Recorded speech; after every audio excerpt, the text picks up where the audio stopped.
Picture the most beautiful palace in England. Red brick glowing in the summer light, a river running past it wide and silver, gardens full of roses, a park where deer move under old oak trees. Now fill one room of that palace with the smell of a body rotting while it is still alive. Add a 15-year-old boy who cannot lie down without drowning in his own lungs. Add a woman with no medical training feeding him arsenic and calling it medicine.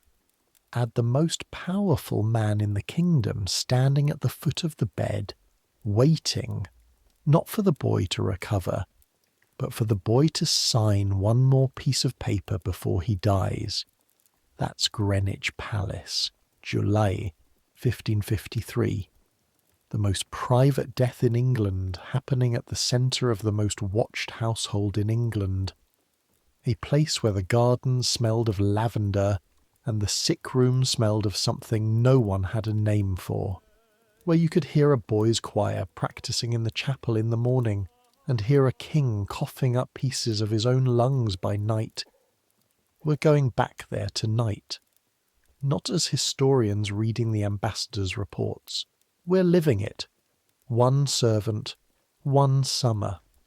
Everything he carried, smelled, heard, and was ordered to forget. So I make these history stories, and honestly, I still have no idea whether anyone actually sleeps to them, or whether you're all just lying in the dark waiting to hear about a dying Tudor's fingernails falling out. Either way, subscribe if you want. Get comfortable. Here we go. The basin in your hands is heavier than it should be, and you're not allowed to look at what is in it. That is the first rule they taught you 3 weeks ago, when they moved you from the wood yard to the back stairs of the privy lodgings.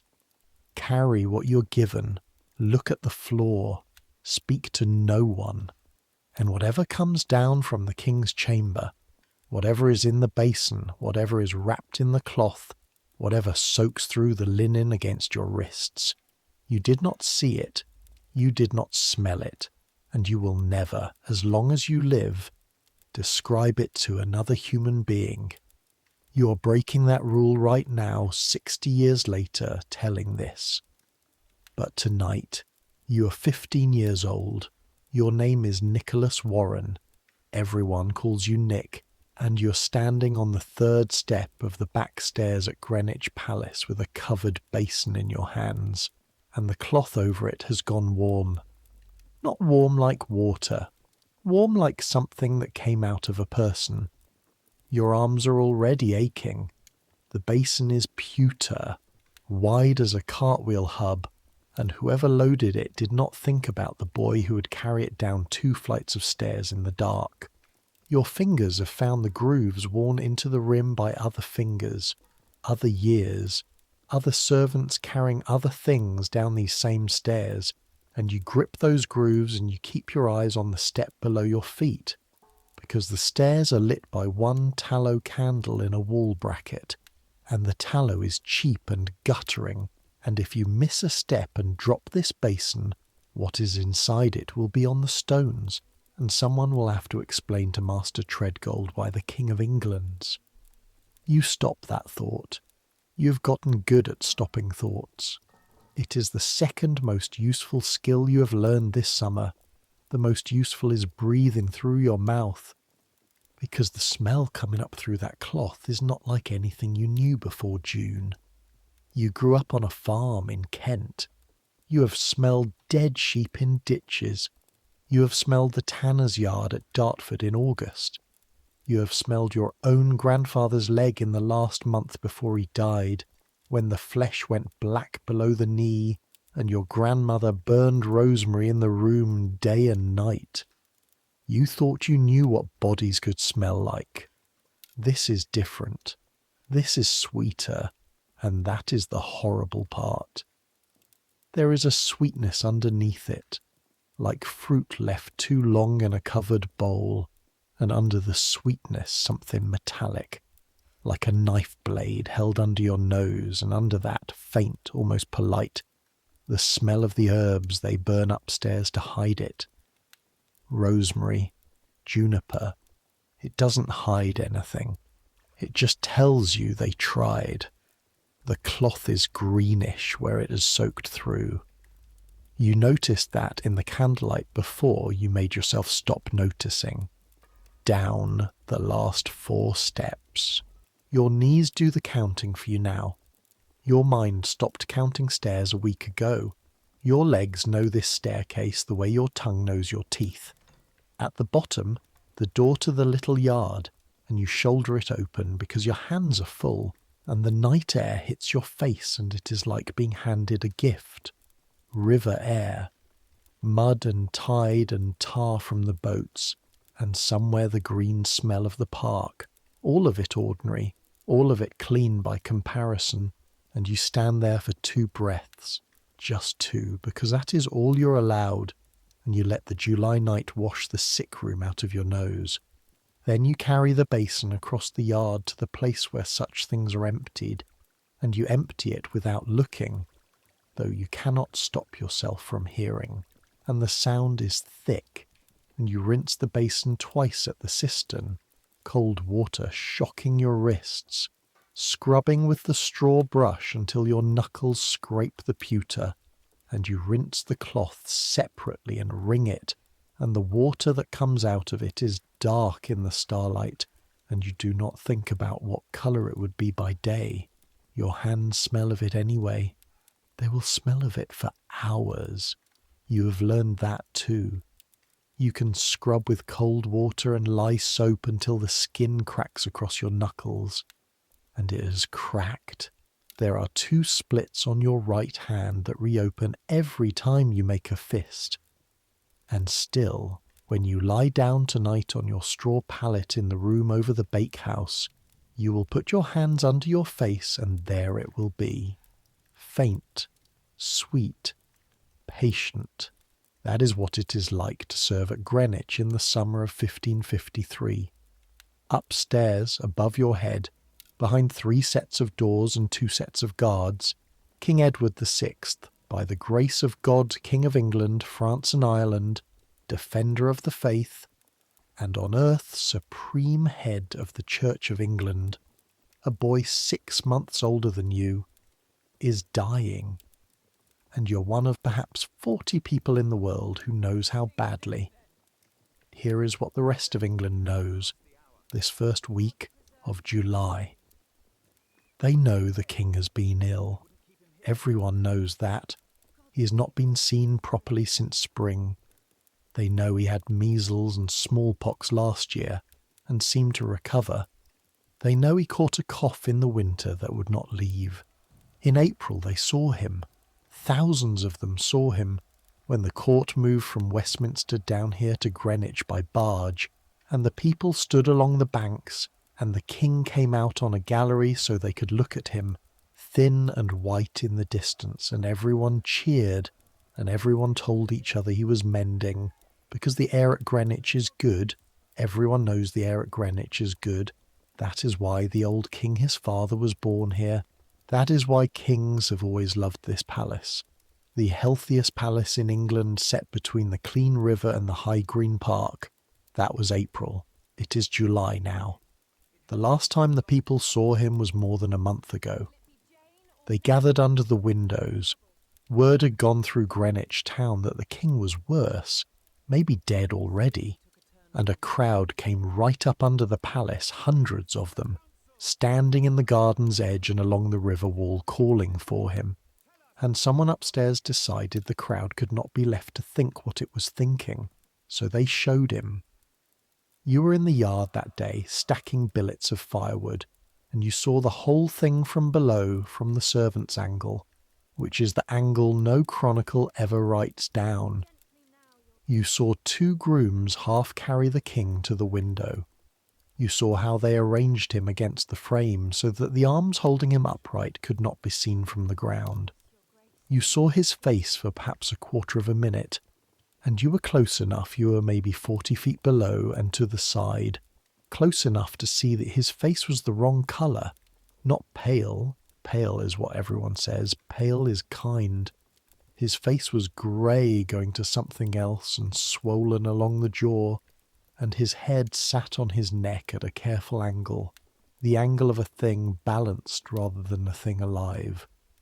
He raised his hand to the crowd. It took him visibly long to raise it, and the crowd below you went quiet. That is the thing you remember most. They had come shouting his name. God save him. God save King Edward. And when they actually saw him, the shouting fell apart in their throats. And what moved through the crowd instead was a sound you had never heard before from that many people at once. A kind of low moan, hundreds of people inhaling at the same time, the sound a village makes at a graveside, except the grave was standing at a window looking down at them. Then the grooms drew him back inside, and the shutter closed, and the crowd stood in the garden for a while, not knowing what to do with itself, and then it went home. He has not been shown since. That was the last time the people of England saw Edward VI alive, and most of them do not know it yet. You know it. Not because anyone told you. Nobody tells you anything. You are a boy who carries basins, but because you have carried the basins, because you have smelled what you have smelled, because you have seen the physicians come down the back stairs at 2 a.m, their faces closed like fists, and you've seen what goes up to that room and what comes down from it, and there is a bookkeeping in that, a servant's bookkeeping, and the accounts only add up one way. The King of England is 15 years old. He has reigned since he was 9. He can read Greek, write Latin, argue theology with bishops, and list every port and garrison in his kingdom from memory. He keeps a journal in his own hand where he records the business of his realm in cold, clear sentences like a man of 50. And he is going to die this month in the room above your head, and the men around him need him to do one more thing first. They need him to disinherit both of his sisters. They need him to break his own father's will, overturn an act of Parliament, and hand the crown of England to a 16-year-old cousin who does not want it. And they need him to do it before his lungs finish filling. You don't know all of that tonight, standing in the yard with your scrubbed basin and your cracked knuckles. You know pieces. Everyone below stairs knows pieces. The whole palace is pieces this summer, whispers cut small and passed hand to hand like stolen bread. But you will know all of it before the month is out. You will be closer to it than any boy from Kent has a right to be. Close enough to hear things through a door that men were hanged for repeating. And on the 6th night of July, when the sky above Greenwich turns black at midday, and God himself seems to lose his temper over England, you will be on those back stairs one more time. But that comes later. First you have to understand how a farm boy ended up here at all. First you have to understand this palace, and this summer, and the machine you've been swallowed by. So let's go back 3 weeks, to the day they pulled you off the woodpile and everything changed. You came to Greenwich in March, and you came because of a debt. Your father farms 40 acres near Ainsford in Kent, good land, hops and barley and a few sheep, and he farms it as a tenant of a gentleman named Sir Anthony Cook's cousin Steward. The chain of who owes what to whom in Kent is longer than the road to London, and 2 years ago the harvest failed, and your father borrowed, and the man he borrowed from had a brother in the royal household, an officer of the woodyard at Greenwich, and when the debt came due and could not be paid in coin, it was paid in you, not slavery, nothing so dramatic. A placement, they called it. A great opportunity, your mother called it, packing your second shirt and your winter hose into a canvas bag, crying while she said it. The king's own household, meat every day. Perhaps advancement if you kept clean and kept quiet. Your wage is 2 pence a day, and your food, and the food, in fairness, is real. You had never in your life eaten meat 6 days in a week before this year. The royal household consumes food on a scale you could not have invented in a dream. The accounts of the kitchen, you've heard the clerks recite them complaining. Run through oxen by the dozen, sheep by the score, thousands of gallons of ale in a week. Bread baked in ovens the size of your parents' entire kitchen. 1,200 people, more or less, eat at the king's expense when the court is in full residence. It is not a household. It is a town that happens to have a palace at the centre of it, a town that migrates whole, up and down the river, palace to palace, eating the countryside as it goes. And at the very centre of the town, at the centre of the palace, behind walls of protocol thicker than the brick, is one thin boy whom the whole machine exists to feed, warm, dress, guard, and glorify. You started in the woodyard. The woodyard is honest work and brutal work. The palace burns wood and coal in quantities that made you laugh out loud the first week. Hundreds of fires, kitchen fires and chamber fires, and the great roasting hearths where a man stands turning a spit for 4 hours until one side of his body is scarlet and the other side is cold. Your job was splitting, stacking, hauling. Billets of beech and oak, faggots for kindling, sea coal in baskets with handles that cut your palms until the calluses came up hard and yellow. Up at 4 in summer dark, load the barrows, wheel them through the service lanes that run behind the beautiful parts of the palace like veins under skin. That is a thing nobody tells you about a palace until you serve in one. It is 2 buildings occupying one body. There is the palace the king and the lords live in, galleries with windows of real glass, ceilings painted blue and gold, floors swept and strewn and sweet, and threaded through it, behind it, under it, there is the other palace, the servants' palace, all bare brick and worn stone, dark passages just wide enough for a loaded man, stairs that exist so that food and fuel and water and waste can move through the building without ever being seen by anyone who matters. You can walk from the kitchens to the privy lodgings without crossing a single gracious room. You are meant to. The whole architecture is built around the idea that the king's world should never have to look at the machinery that keeps it alive. You learn the veins of the palace in your first fortnight, the way you learn anything when getting lost means a beating. You learned the smell map of it, which is how servants actually navigate. The whetstone smell of the Watergate passage, the blood and scald smell near the scalding house where they pluck the poultry, the sour, holy smell of the chandlery, all tallow and wax, the sudden green breath of the door that opens toward the gardens, the fish smell that owns the holy service lane on Fridays. You learned which cooks would give a wood boy a heel of bread and which would throw a ladle at his head. You learned to press yourself flat against the wall, eyes down, when anyone in livery better than yours came through, and everyone's livery was better than yours. And you learned the rhythm of the bells and the tides, because Greenwich lives on both. The chapel bell orders the palace day, the river orders everything else. The Thames here is wide and strong and stinking and magnificent, and it is the true high road of the kingdom. The lords come by barge, the food comes by boat, the news comes by water faster than by horse.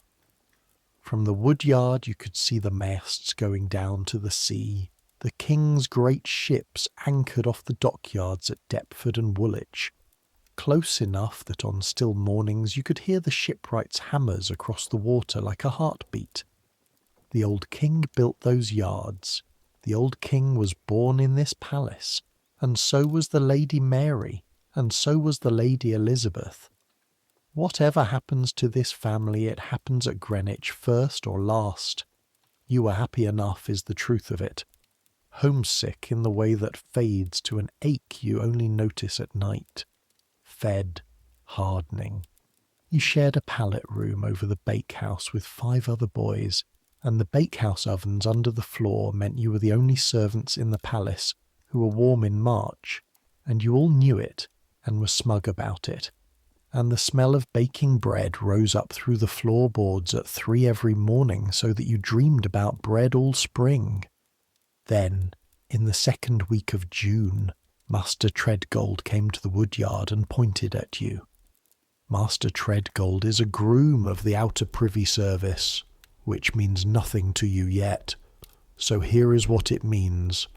The king's private lodgings, his bedchamber, his privy chamber, the little rooms where his actual life happens, are served directly only by gentlemen. Gentlemen of the privy chamber, grooms of the chamber, men of birth and appointment whose names are written in books. But gentlemen do not haul coal, carry water, scrub basins, or empty what needs emptying. So there is a second, invisible layer of service, men and boys who come up the back stairs and work in the outer rooms, and pass things through doors without ever being properly inside. Treadgold runs that layer, or the piece of it that touches the back stairs. He's somewhere past 50, built like a door, with a face that fell out of the habit of expressions years ago, and white stubble he shaves twice a week. He has served in this palace, man and boy, for 34 years. He served when the old king held tournaments here that lasted a week. He served when Queen Anne Boleyn was arrested here, taken from these very lodgings to the barge that carried her to the Tower, and he will not speak of it, and every servant knows he was on the water stairs that morning, and no one has ever gotten a word out of him about it. That is his reputation, and in this palace, this summer, it is the reputation that matters. Treadgold does not talk. Treadgold has watched 34 years of things and repeated none of them, which is why, you will understand later, they let Treadgold pick the boys for the sickroom stairs. He looked at you for a long moment in the woodyard, June sun on both of you, sawdust in the air, and he said, "You're the Kent boy, Warren." "Yes, master." "Can you carry 30 pounds up 2 flights without stopping?" "Yes, master." "Can you smell something foul without making a face?" You did not understand the question. You said yes anyway. "Can you hear a thing spoken through a door and forget it before you reach the bottom of the stairs?" And that question you did understand all at once, the way you understand a cold current in a warm river. Something under the surface touched you. You said, "Yes, master," and your voice stayed flat, and something in his eyes registered that it had stayed flat, and that was the whole examination. 34 years of judging faces, and yours passed in 3 questions. 2 pence a day more, he said. You start tonight. You tell the woodyard nothing. You tell your pallet mates nothing. If anyone asks, you carry coal to the outer lodgings. He was already turning away. Then he stopped and gave you the only piece of pastoral care you would ever receive from him. 5 words, over his shoulder, in the voice a man uses to say the stairs are slippery. "Breathe through your mouth, boy." That night you climbed the back stairs of the privy lodgings for the first time, carrying a copper of hot water with a folded cloth over it, and at the top of the stairs there was a door, and at the door there was a groom who took the copper from you without a word, and in the 4 seconds the door stood open, the air of the king's outer chamber came out at you. And you learned why Treadgold had asked his second question. You did not make a face. You held your face like a held breath. But you carried that first lungful back down the stairs with you, and out into the yard and back to your pallet over the bakehouse, and the bread smell that came up through the boards that night could not get all the way through it, and you lay with your hands under your cheek and understood, with your body before your mind, weeks before anyone said a word you could repeat, that you had just smelled the end of a rain. Let me tell you what the work actually is, because no one has ever written it down, and because the work is the story. The sick room stairs run in a shift of 4 boys and 2 grooms round the clock, and the shift exists to move things. Up the stairs, water, hot and cold, in coppers and jugs. Coal and dry billets for the fire, because the king is kept warm even in July. The physicians insist on it. Sweat is a treatment, warmth is a treatment, and so the fire in the bedchamber burns through the dog days, and the gentlemen sitting up with him soak their shirts through, and the boy who carries the coal, which is you, climbs the stairs with 30 pounds on his shoulder in air like the inside of a bread oven. Up the stairs also, clean linen in flat baskets, sheets and shirts and cloths, more linen in a day than your family used in a season, because everything the king touches must be changed constantly now. Up the stairs, the physician's things, boxes and bottles that clink, sealed jars, bundles of herbs, a brazier for burning them, broths from the privy kitchen in covered pots, most of which come back down barely touched, and you can feel by the weight, hoisting the pot, exactly how bad a day it has been. A full pot going down is a bad day. The pots have been going down full for a while now. Down the stairs, everything else, the basins, the soiled linen bundled and tied which you carry at arm's length not because you are told to, but because your arms decide it on their own. The ash from the fire, the bottles, empty, the cloths that are burned rather than washed, and you learn which are which by whether the groom at the door says laundry or fire, and you do not look inside the fire bundles, ever, not once.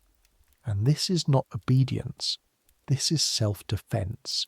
You never enter the chamber. Understand that. In all these weeks you will never once pass the upper door. The door opens, hands take, hands give, the door closes.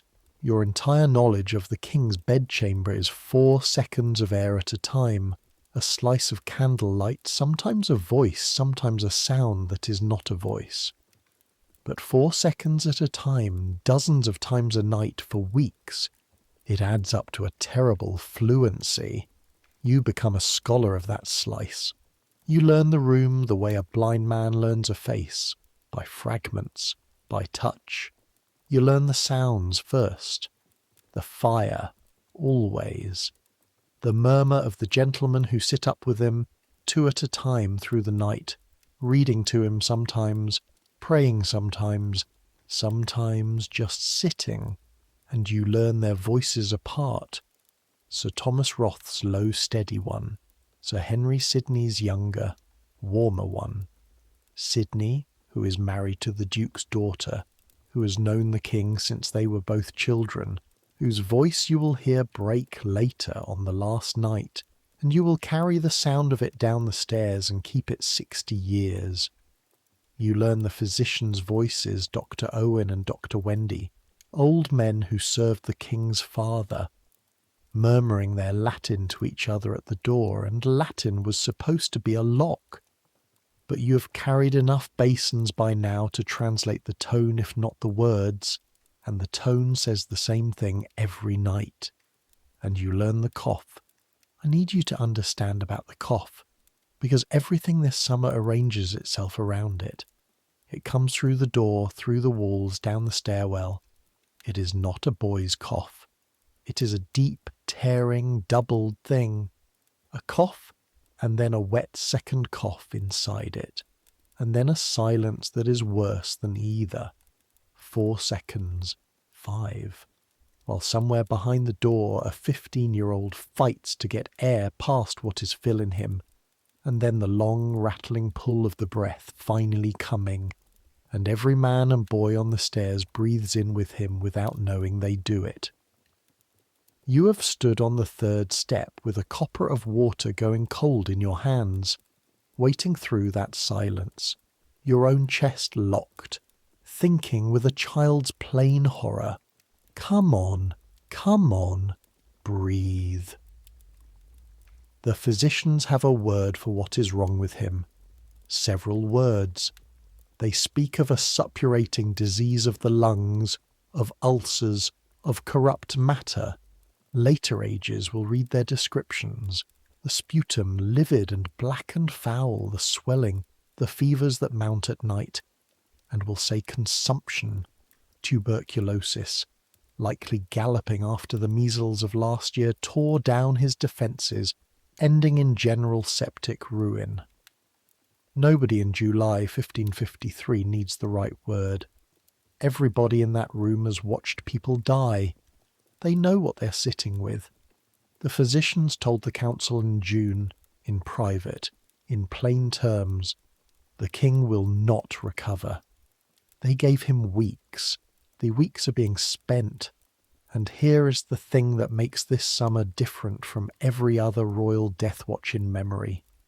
The thing that turns a sick room into a state secret with guards on it.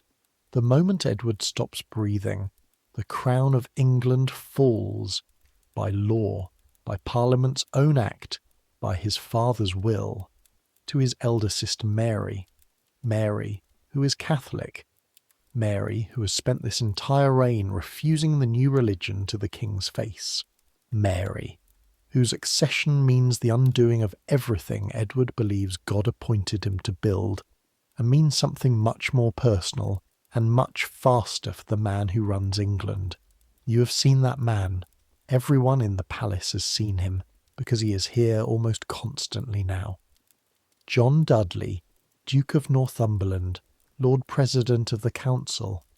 He is in his early 50s, and he moves through the galleries like weather, with a wake of gentlemen behind him, and when he crosses a courtyard, the courtyard rearranges itself.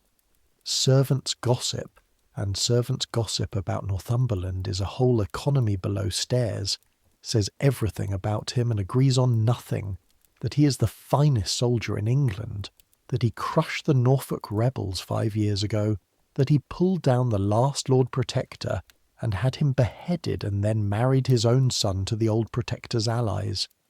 It goes on. What you know from your own eyes is smaller and worse.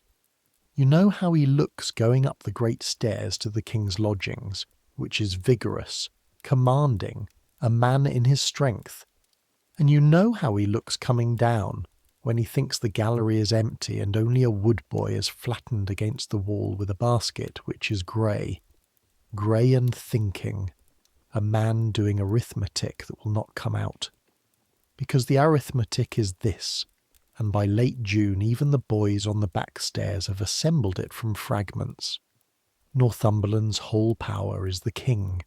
If Mary succeeds, Northumberland is finished, at best finished, at likeliest dead. The man who bullied her, harried her priests, cornered her over her mass for 5 years. And in the middle of May, you remember the week the palace kitchens groaned over it, Northumberland married his son Guildford to the Lady Jane Grey. Jane Grey, the king's cousin, granddaughter of the old king's sister. 16 years old, small, red-haired, famously learned, famously Protestant. At the time, it was just a grand wedding. 3 couples married at once at the Duke's house in London, silks lent from the royal wardrobe, the whole council feasting. The king was too ill to attend. Everyone below stairs shrugged. Great folk marry great folk. Then June came, and the drafts started going up the back stairs. You carried one of them. You did not know it then. You know it now. A flat wooden writing box, locked, brought to the water stairs by a clerk from London, who would not give it to anyone but Treadgold. and Treadgold sent it up with you, 'cause his knee was bad that night, and you carried it up the 2 flights, holding it out in front of you like the host in a procession, and the groom at the door took it inside, and through the 4 seconds of open door you heard, distinctly, in a voice you had never heard before, a boy's voice, hoarse, stripped, stopping for breath in the middle of the phrase, the words, "My device. Bring me my device for the succession." The door closed. You stood on the top step. Device. You didn't know the word's weight. You thought of devices as clever machines, mills, locks. You went down the stairs and forgot it, the way Treadgold taught you, which means you placed it in the part of your mind where forbidden things are kept fresh forever. Here is what was in the box, and what the boy's voice was asking for, and what the whole palace was actually orbiting while you carried your coppers and basins. Sometime that year, in his own hand, the dying king had drafted a plan to change who would inherit England. He called it My Device for the Succession. In its first version it was almost theoretical, the kind of exercise a precocious king writes, the crown to pass to the male heirs of his cousins, heirs who did not exist yet, boys not yet born. But he was dying faster than any boy could be born. And so in June, in the hand of a boy whose fingers by now could barely hold a pen, the device was altered. A few words changed.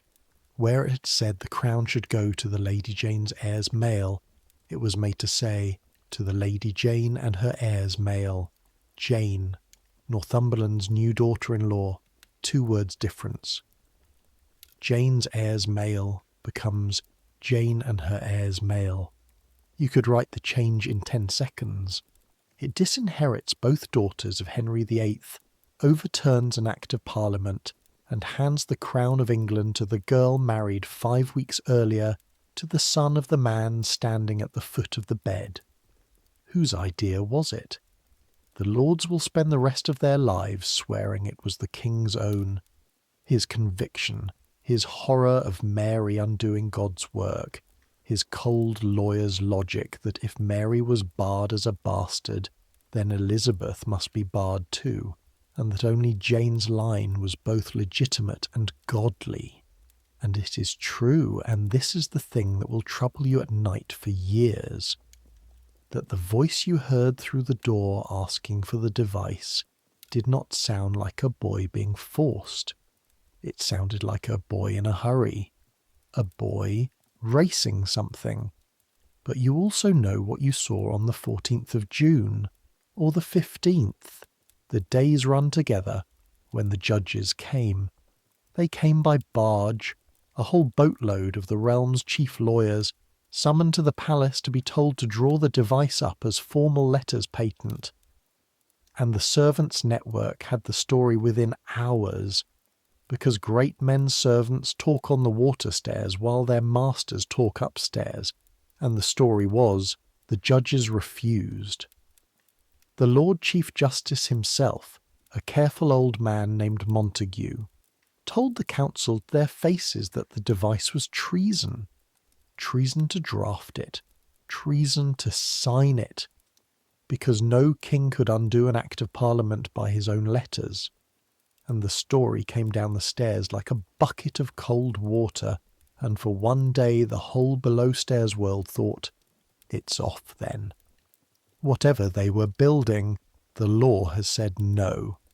Then the judges were called back, and this time, the story ran, Northumberland was there, and he was not grey and thinking he was the man who broke the Norfolk rebels, and he called Montague a traitor in open council and shook.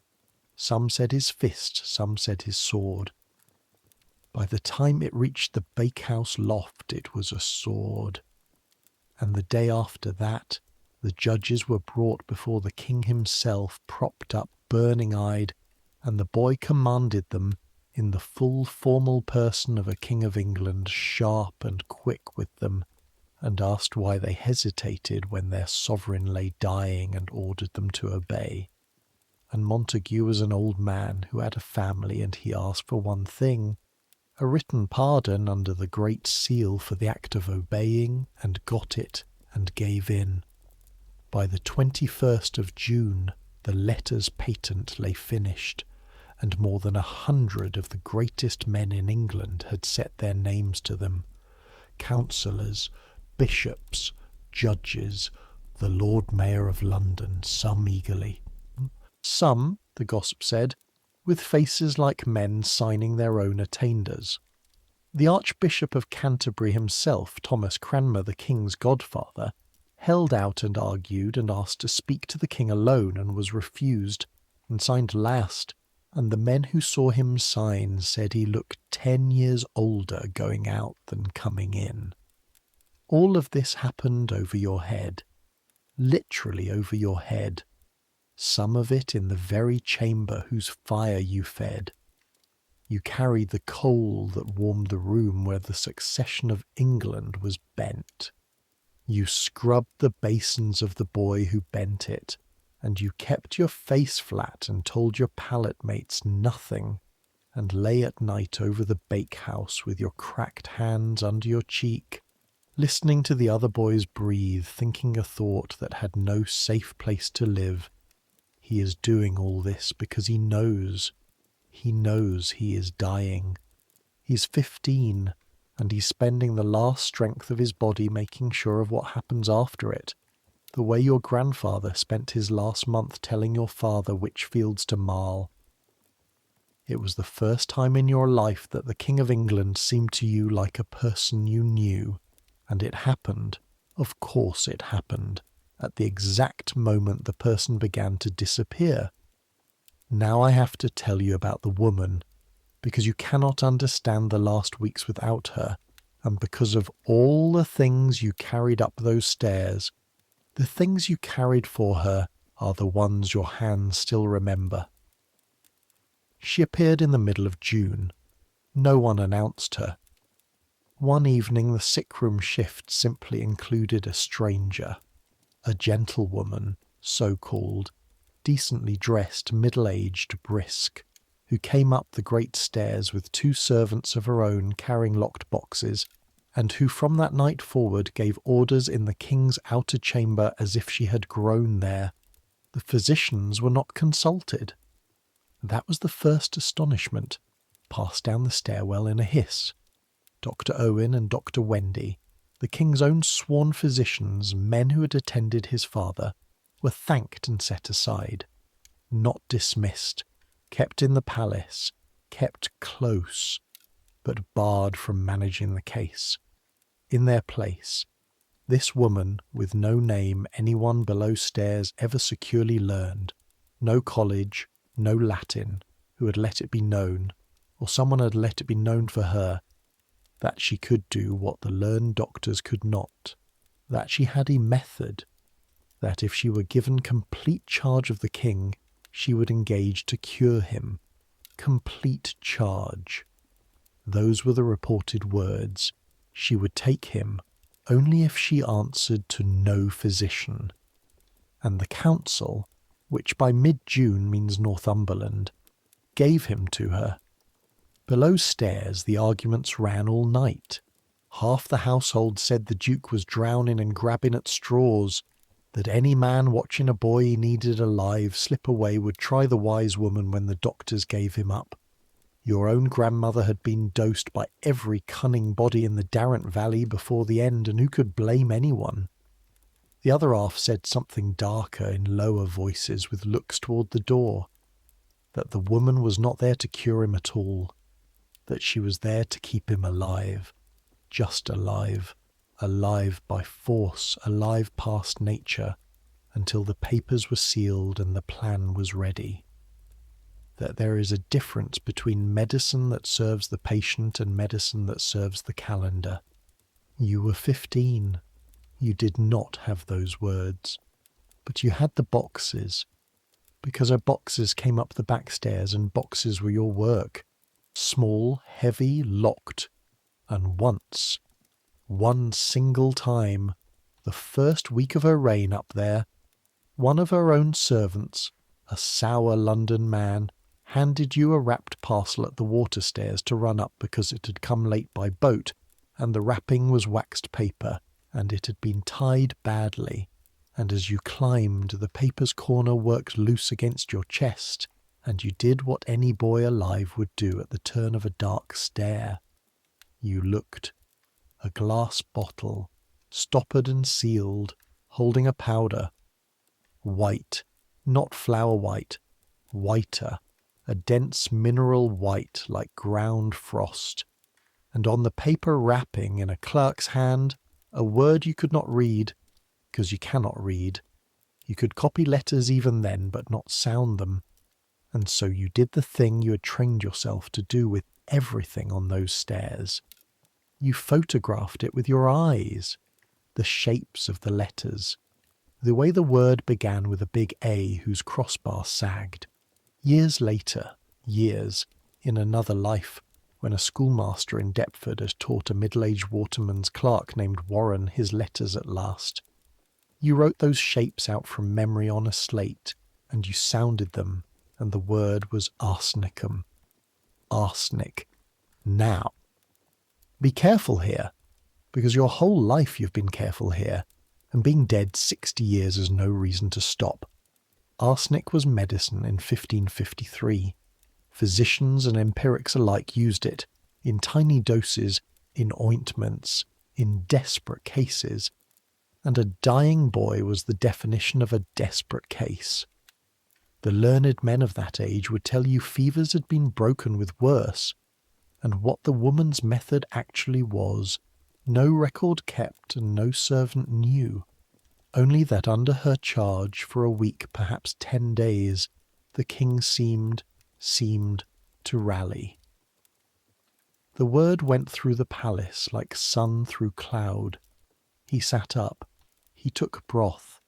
He was carried to the window that one terrible time, and however he looked to the crowd, the fact that he could be shown at all was her doing, and for a few days in June the woman was a miracle, and the physicians were old fools, and even Treadgold's face had something in it that was almost hope. And then the body began to do things that bodies do not do. You knew it from the basins before you knew it from the whispers. The smell changed. The sweetness got a new edge under it. Chemical. Wrong. The linen changed. And then the whispers caught up and passed the basins because the gentlemen inside the chamber were seeing what you were only smelling. The king's skin darkening, his belly and legs swelling tight and shining, his hair coming away, and the detail that stopped every conversation below stairs, the detail nobody could make into anything but horror. His fingers and toes going black at the tips and the nails loosening. His fingernails, they whispered, are falling out. The learned will argue about it for 400 years and more. Some will say it proves poisoning. Arsenic does exactly this: the skin, the hair, the nails. Others will say a body dying of galloping consumption and general septic failure can do all of it unaided, and that the woman's powders at worst hurried what was already certain, and at kindest were the era's ordinary desperation. You are not learned. You were a boy with a basin. What you knew was this: whatever hope the woman had bought, the price was being paid now in the room over your head by a boy who could no longer hold the pen that had rewritten the succession. And one night at the end of June, the woman and her boxes went down the great stairs and did not come back, as quietly as she had come, and Dr. Owen and Dr. Wendy were fetched back into the wreck of their patient, and Treadgold stood at the bottom of the back stairs watching her barge pull away into the dark, and said to the river, in the longest speech you ever heard from him, 34 year I've served in this house. I've carried for 3 of them dying. He meant kings and queens. He did not count them for you. It's never clean. but it's the first time I've been ashamed of it. Then he saw you standing there with your empty copper, and his face closed like a ledger, and he said, "Water's wanted. Move." You moved. That is the whole of a servant's philosophy, and it kept you sane that summer. Water is wanted. Coal is wanted. Move. Whatever is happening above you, treason or salvation, medicine or murder, the ending of a line of kings, the fire still has to be fed, and you are the boy who feeds it, and there is a mercy in that. The mercy of the next step, the next load, the ache in your shoulders that at least is simple, at least is yours. Because your body was keeping its own record of that summer, and I want to read some of it into the account since no chronicle ever will. Your right shoulder, where the coal basket strap crossed. A callus first, then under the callus a deep bruised soreness that never fully left, so that even now, an old man, when you carry anything on that shoulder you feel July 1553 wake up under the skin. Your hands, the two splits across the right knuckles, opening and half healing and opening, weeping in the morning stiff as bark until the third or fourth load warmed them, the lye soap smell that became your smell, your shins barked raw on the dark turn of the stairs the week the tallow candles were replaced with worse tallow candles, the whole palace economizing in strange corners even as it hemorrhaged money above, and the back stairs lit like a mine, and your ears. Above all, that summer trained your ears, because the palace had gone quiet in a way that's itself deafening. The musicians were long dismissed. The chapel choir sang low. The gentlemen spoke in doorways with their heads close.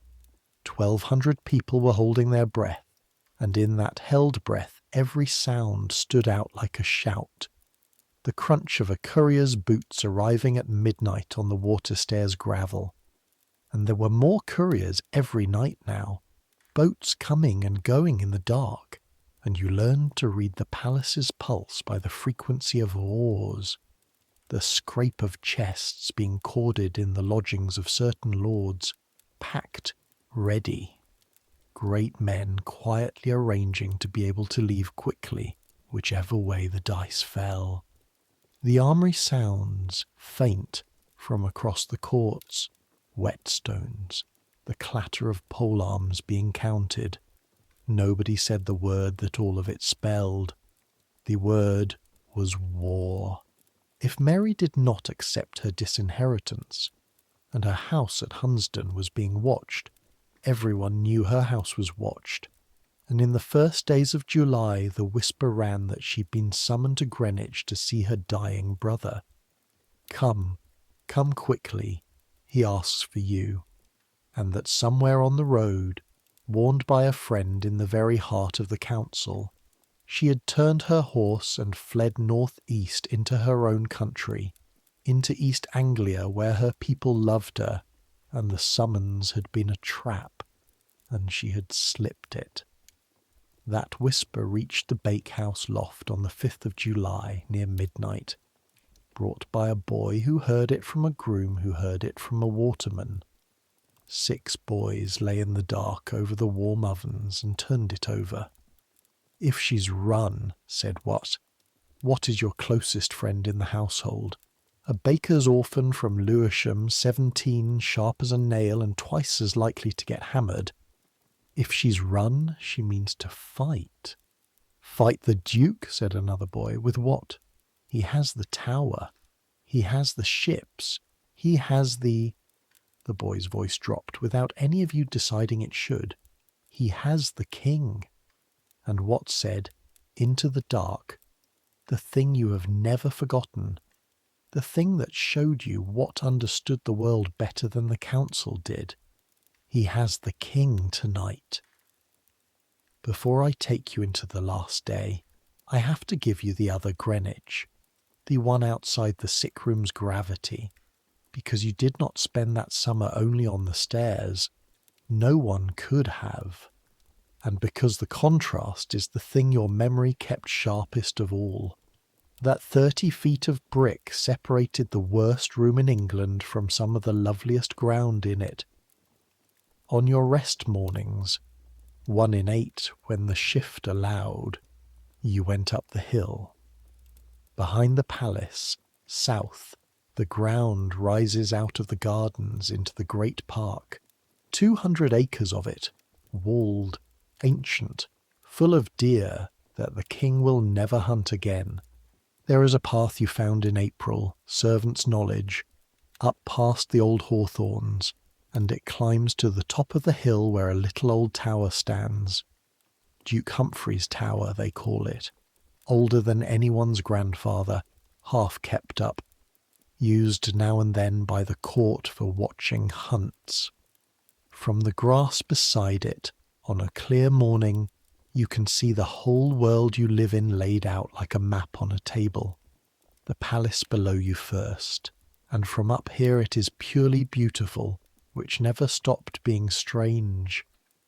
The long red brick riverfront, the towers, the great windows catching the early sun and throwing it back in sheets, the gardens in their squares, the orchard, the tilt-yard where the old king broke lances, the church of the friars that isn't friars any more.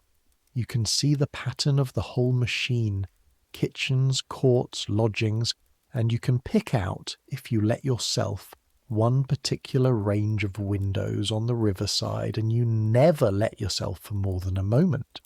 Then the river, bending silver around the marshes of the Isle of Dogs, low green nothing land with cattle on it.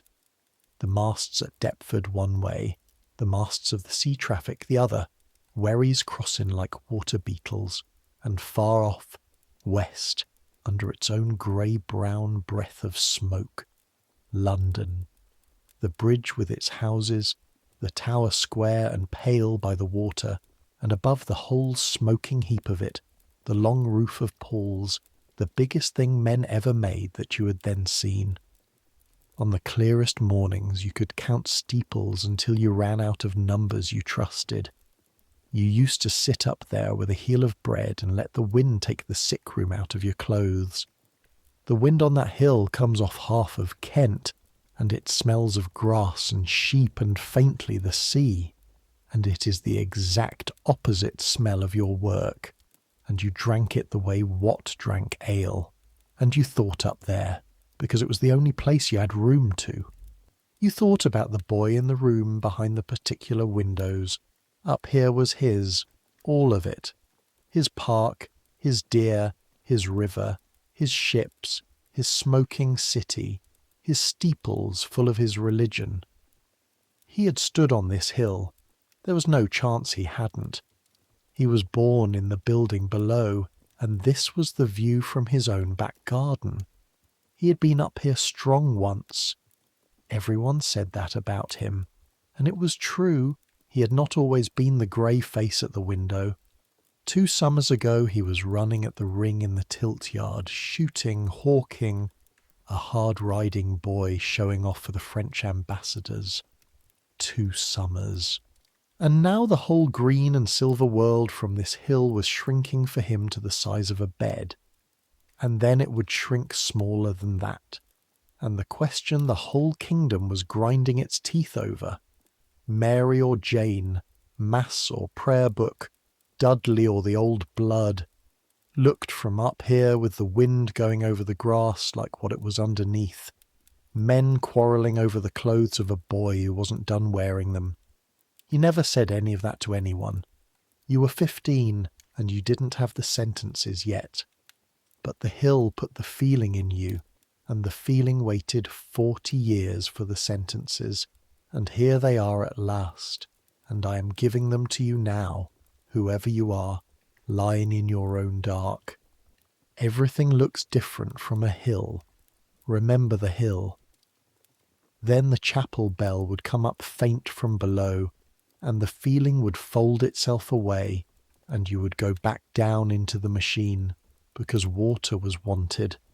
There was one other person that summer who belongs in this count, and she was the reason your rest mornings did not all go to the hill.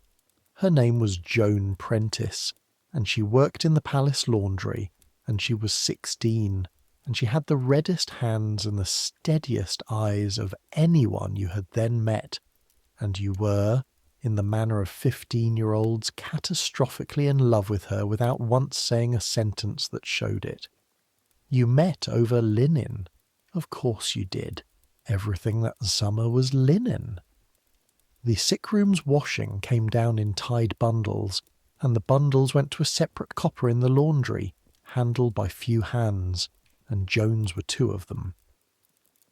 Which meant Joan knew what you knew, not from words, from cloth, from what the lie had to fight.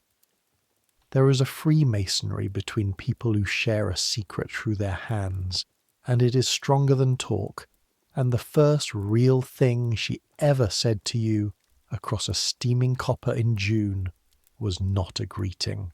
She looked at the bundle you had brought, and looked at you and said quietly, under the slap and boil of the laundry, "How does he take it? Him upstairs? Is he afraid?" And no one, in all those weeks, had asked that question in your hearing. The whole palace asked what would happen, who had signed, whether Mary would run or fight, whether the Duke would hold. 1,200 people orbiting one dying boy, and Joan Prentice of the laundry was the only one who asked whether the boy was afraid. "I've heard him praying," you said. It was true. Twice. Through the 4-second door, a hoarse young voice, not the chaplain's, going through words with the particular rhythm of a thing said nightly. "He prays a lot. His gentlemen say—" You stopped, because what his gentleman said in the outer chamber was not yours to carry. Then you carried it anyway, because it was Joan, and because it was the one whisper from upstairs that had made things better instead of worse. They say he told his doctors he was glad to die.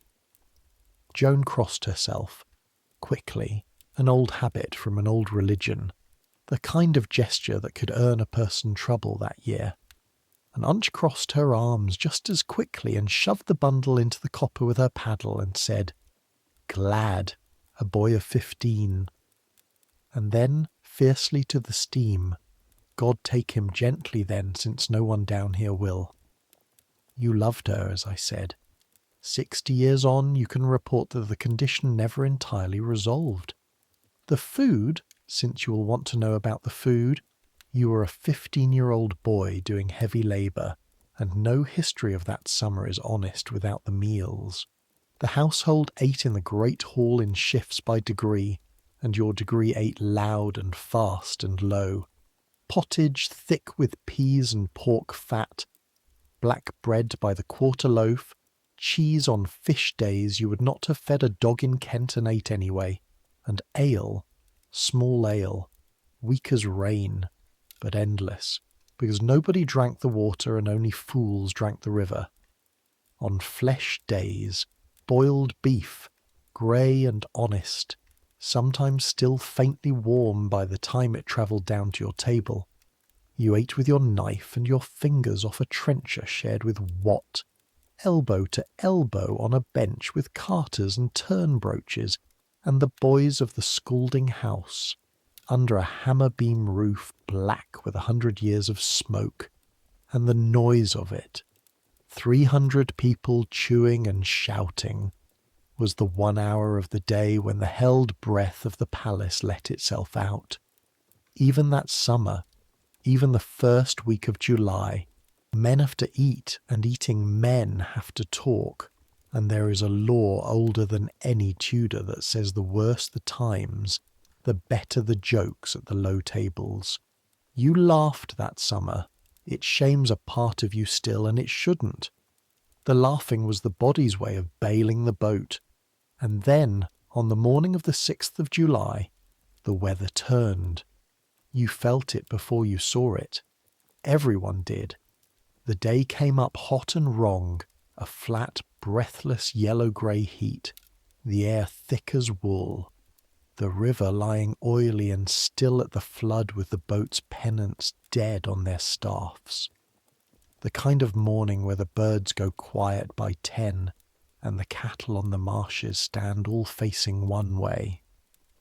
Old Treadgold looked at the sky over the Isle of Dogs, where a bruise-coloured bank was building in the north, and said, "There'll be weather by night," and went in. In the sick-room range the shutters were already half closed against the heat, and the fire, still, even now, was kept in, and the men who came down from the upper door that morning came down soak-through and grey-faced, and one of the physician's servants, waiting at the stair-foot for hot water, said to Treadgold in your hearing, forgetting you or not caring, the sentence that told you the day had come.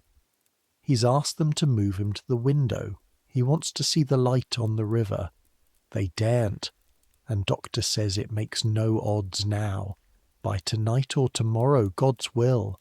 Sidney's carrying him himself. Treadgold said nothing. He took the copper from your hands, took it himself, 30 pounds of hot water, up 2 flights on his bad knee. And that was how you knew, more than from any words, that the last day of the reign of Edward VI had begun. Some loads a man does not delegate. There is one more night before the last day, and it belongs in the record because it was the night you came closest to the machinery. Close enough to burn. The 3rd of July, or the small hours of the 4th. You were shaken awake by a groom with a candle.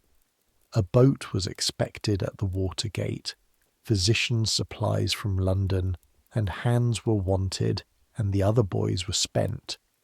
You pulled your shirt on over the fold of waistband that did not yet hold its secret, that was still 5 days off, and went down through the sleeping palace, and the passages at that hour are a different country. The banked kitchen fires breathing red behind their curfews, a cat working the flower store, your own footsteps coming back at you off the stone half a beat late, and everywhere the smell of a great house asleep. Cold hearth and old rushes and the river seeping in under every door. The water-gate at 2 in the morning was black and dripping, the tide slapping in the dark below the steps, one lantern hooded to a slit. You waited with the groom, and the boat was late, and while you waited 2 gentlemen came down the gallery above the gate and stood at the open arch for air, close enough that their voices dropped down the wet stone to you like coins down a well. They did not see you. Gentlemen never see you. It is the whole architecture of your life. And that night it made you a wall with ears. You did not know their names then, and you resolved never to learn them after, because what you heard was this. The first voice, low, that letters had gone to the Lady Mary at Hunsdon, come to Greenwich, her brother failing, asking for her, and that she had set out. The second voice, lower, and horsemen on the roads to meet her, and the first to escort her.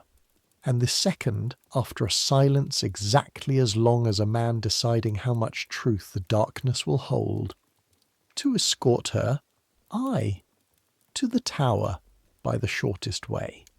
She'll lie warm there while the papers do their work. It's kinder than the other thing. And the first voice said, sharply, there was never talk of the other thing. And the second said, softly, there is always talk of the other thing. And then the boat's oars sounded out on the water, and the 2 of them drew back from the arch and were gone. And you stood against your wall with your heart going like a rabbit's, holding 2 sentences that could have hanged half a council. The boat came in. You carried the boxes, clinking sealed, the last consignment of a lost campaign, up the stairs with your face as flat as Treadgold ever taught, and you told no one, not Wat, not Joan, not your own reflection in the cistern, and for 2 days you walked around with it lodged under your breastbone like a swallowed stone. They had baited a trap for a dying boy's sister with the dying boy himself. Come, he asks for you. Whether he ever asked, whether the brother in that bed knew his name was being used for it, you never learned, and of all the summer's unknowns it is the one you have turned over most, 'cause you had heard the voice through the door by then, and it did not sound to you like a voice that would consent to be bait. But dying boys are not consulted about the uses of their dying. That too the stairs taught you. And then the trap sprang on nothing. On the night of the 4th, or the dawn of the 5th, somewhere on the road south, a warning reached her. From inside the council itself, men said ever after, from some great man hedging his soul or his neck, and the Lady Mary turned her small party off the London road and rode, hard, changing horses, north and east into her own country, and by the time the horsemen reached where she should have been, there was only road. When that news came down the back stairs on the 5th, she slipped them, she's away into Suffolk. You had to bend over a water copper to hide your face, because what was on it was relief, and relief was not a safe thing to wear that week, and you did not fully understand yourself why it was there. You had no love for the old religion. You were your prayer book king's man like all the young household, but you had stood at a black water gate and heard the other thing said softly by a gentleman's voice, and something in you, 15 years old and Kentish and bone-stubborn, had decided that whatever England was about to become, it should not become it that way, by horsemen on a night road. And when she slipped them, that something in you unclenched. You've interrogated that boy many times across 60 years, and you report his finding unchanged. It was not politics. It was the Watergate cold in his feet, and the phrase lie warm in the tower in his ears, and the plain animal knowledge of the trapped for the escaping. Make of it what you will. He never could. The 6th of July, 1553. Hold the date. England will hold it for you regardless, but hold it yourself from the inside, from the stairs, because you're one of the only people who ever lived it from the inside, and this is the account. The day passed in a suspended, airless slowness. The heat sat on the palace like a hand. Work went on, because work always goes on. The ovens fired, the spits turned, the barges came and went. But everything happened a half-beat slow and a half-tone quiet. And all day, without anyone ordering it, the traffic of the household bent away from the river range where the king lay, the way a stream bends around a stone. Men found reasons to be elsewhere. Even the couriers' boats, and there were many that day, came and went from the farther stairs. Your shift began at 6 in the evening. You remember the light when you crossed the yard.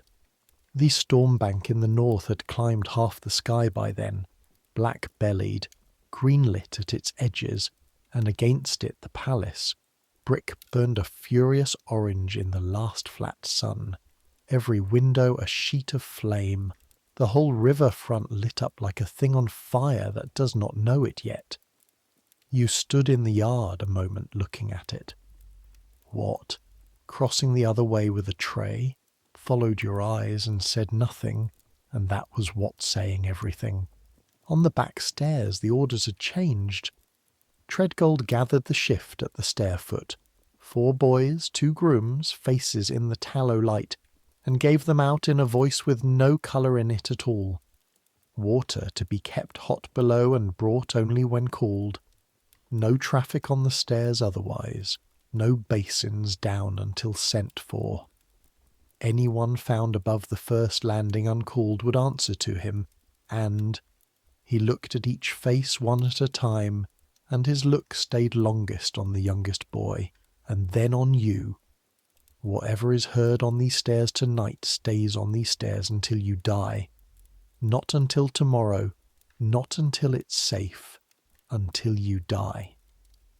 "Yes, master," said the stairs. And then the waiting began, and the storm and the death came up the river together. You will try for 60 years to put the next hours in their right order, and you will never fully manage it, because the two things braided. So here is the braid. The storm broke over Greenwich between 8 and 9. It did not arrive. It detonated. The first thunder was not a rumble but a crack, directly overhead, so hard you felt it in the stair-stones under your feet, and the boy beside you dropped the kindling he was holding, and no one mocked him. Then the rain like a river turned over, hammering the roofs, sheeting off the eaves in ropes, and through the little stair window you watched the courtyard turn white with bounced water, and the lightning came so fast upon itself that the yard flickered like a page being riffled. Hail, at some point. You heard it change note on the tiles, a harder, madder drumming. The Thames vanished behind the rain. The candles on the stairs bent and gasped in draughts that came from nowhere. The whole huge palace, 1,200 souls crouched under it. And the palace, being the 16th century, read it. You could feel the reading running through the household like a shiver through a horse. God is speaking. Some below stairs whispered that heaven was raging at what had been done with the succession. Some that the devil had come for the Duke's soul and missed. Some, older and quieter, only said that great princes do not go out of the world without weather, that it had thundered for the old king too, that the sky knows. You were 15 and Kentish, and your bones believed all of it at once, and your bones were not entirely wrong, because whatever the sky knew, the timing is in the record forever. On the evening of the 6th of July, in the middle of one of the worst summer storms in memory, between 8 and 9 of the clock, in the room at the top of your stairs, it ended. Here is what came down to you, in the order it came. First, at some point in the worst of the thunder, the upper door opened and stayed open. You heard it as a change in the sound of the house. The sick room's fire crackle and murmur suddenly loose in the stairwell, and a groom came down fast, boots loud, past the landing without a word, and his face as he passed the candle was the face of a man sent running for physicians who were already there. That is a thing you understood only later. Everyone was already there. He was running because running was all he had. Second, the voices. With the door open above and the thunder walking round the roof, you heard, in the gaps the storm left, fragments from the upper chamber, and you have kept them all your life in a locked room of your own, and I will open it once, now, and then it closes forever. You heard praying, the chaplain's voice and others under it, the flat, urgent unison of men praying at a bedside.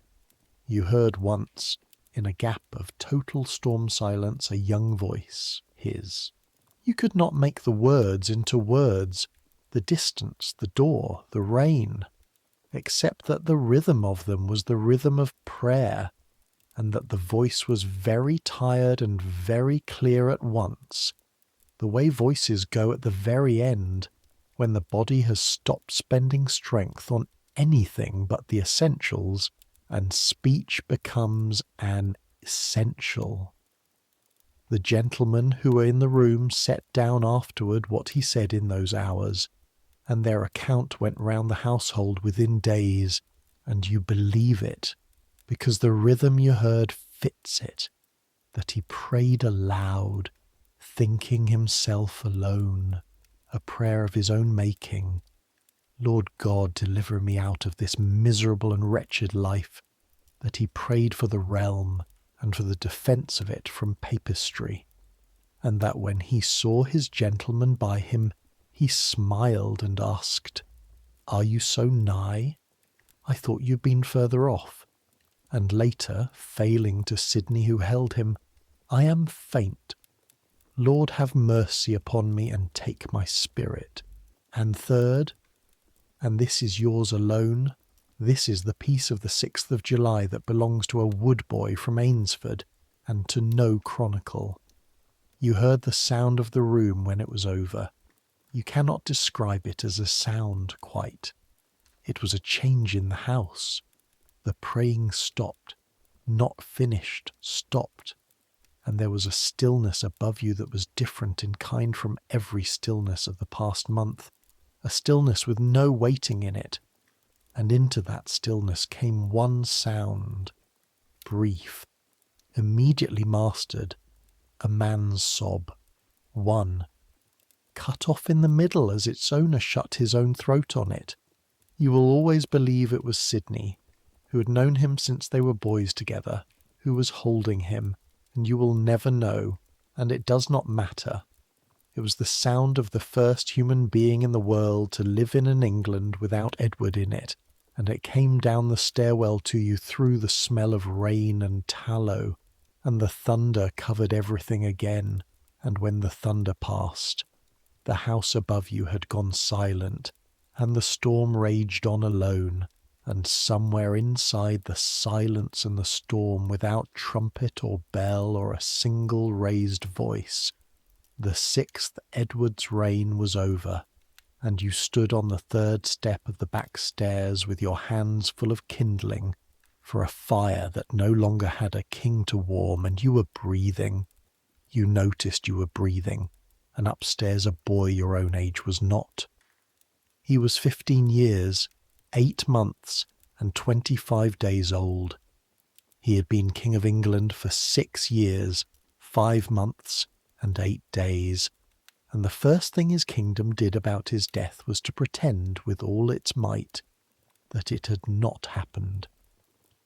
Treadgold came down the stairs perhaps an hour later. The storm had settled into hard, steady rain by then. He came down slowly on his bad knee, carrying nothing, which was itself unprecedented, and he stopped at the stair-foot where the 4 of you stood. None of you had sat all night. It had not seemed possible to sit. And he looked at you with rain noise all around, and what he said was not what you expected.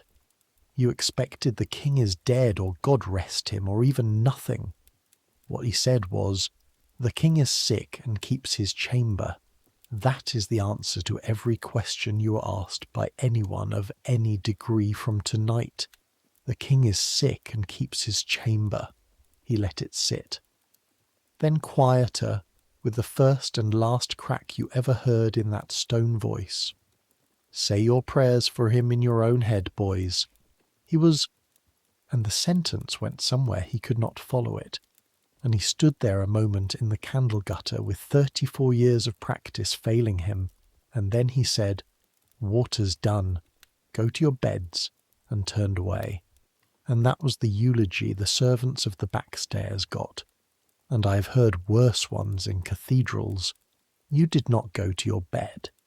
You went out into the rain. You needed the rain, needed something enormous and impersonal on your skin, and you stood in the black yard and let it hammer you, and lightning lit the river range white for an instant.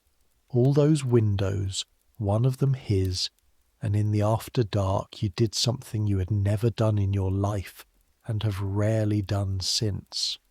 You wept for someone you had never met. Standing in a palace yard at midnight in the greatest storm in memory, soaked to the bone, 15 years old, crying for a king. Not for the succession, not for religion, not for England. For the boy who asked to be moved to the window because he wanted to see the light on the river, and there had been no light, only this. Then you went in and dried yourself on sacking in the bakehouse warmth, and lay down beside Wet, who was not asleep, and who did not ask. And above the 2 of you the ovens breathed, and the rain walked on the roof, and the last thing you thought before sleep took you was a servant's thought, a below-stairs thought, the truest thought in the palace that night. Tomorrow they will still want water. Whoever's England it is by morning. Now I have to tell you about the strangest days of your life, which were the days after. Because here is a thing almost nobody knows about the death of Edward VI. For 2 days, and in some ways for 3, it officially did not happen. You woke on the morning of the 7th of July into a palace performing itself.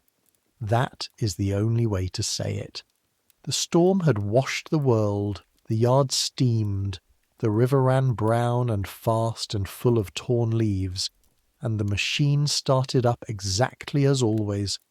Ovens, spits, bells, barges, except that everyone in it, from the clerk of the kitchen to the boys of the woodyard, was acting the part of a household whose king was sick and keeping his chamber, and almost everyone in it knew, or half knew, or knew without letting themselves know, that they were acting. Food still went up the back stairs. Sit with that a moment. Covered dishes, carried up at the proper hours to a chamber where no one was eating, taken in at the door by grooms who set them down in an outer room and later sent them back down disturbed. Someone up there was rearranging food on plates so that the dishes coming down would look right. Coal still went up. The fire was kept burning in the outer chamber so that smoke would rise from the right chimney. The physicians still came and went with their boxes at the physicians' hours, walking their unhurried professional walk across the court for anyone watching from a window, and everyone was watching from a window, because the palace was full of other people's servants, and other people's servants are other people's eyes, and half the ambassadors in London were paying good silver that week for exactly the kind of thing a woodboy sees. You carried one of those false meals yourself on the evening of the 7th, a covered dish, warm through its cloth against your hands, up 2 flights, to the door of a dead boy's rooms.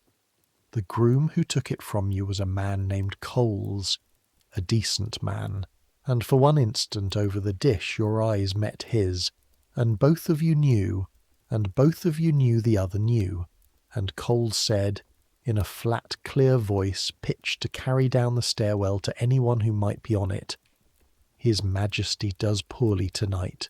Pray for him," and took the dish into nobody and closed the door. Why? Why the theatre? You assembled the answer that week the way you assembled everything, from fragments on the stairs, and the answer was in 3 parts, and each part was a man's life or death.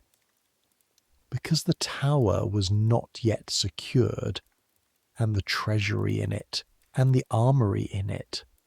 Because Jane Grey, who did not yet know she was queen, think of that, she was at a house up the river being 16 and did not know, had to be brought to safety and proclaimed from strength, and above all because of Mary, who had slipped the summons and ridden hard into East Anglia, and to whom the news of her brother's death was worth an army, the moment she could say, "The king is dead, the crown is mine by law," every hour of her freedom became a recruiting ground.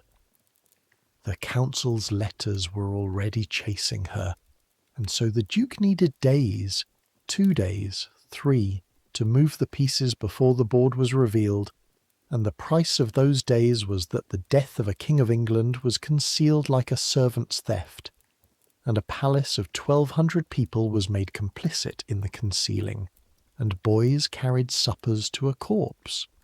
There are men who say, who said it that very week on the water stairs in the eternal low voice, that it had been done before, and worse, and nearer, that when the old king died at Whitehall 6 years past, they had hidden it too, days of it, meals carried in to the dead with trumpets, while the same sort of men arranged the same sort of things. Treadgold would know. Treadgold was not asked. On the 8th of July, the household began, very quietly, to be reduced. This is a thing that happens around royal deaths that no ballad ever mentions. The machine is suddenly too big. A court exists to serve a king.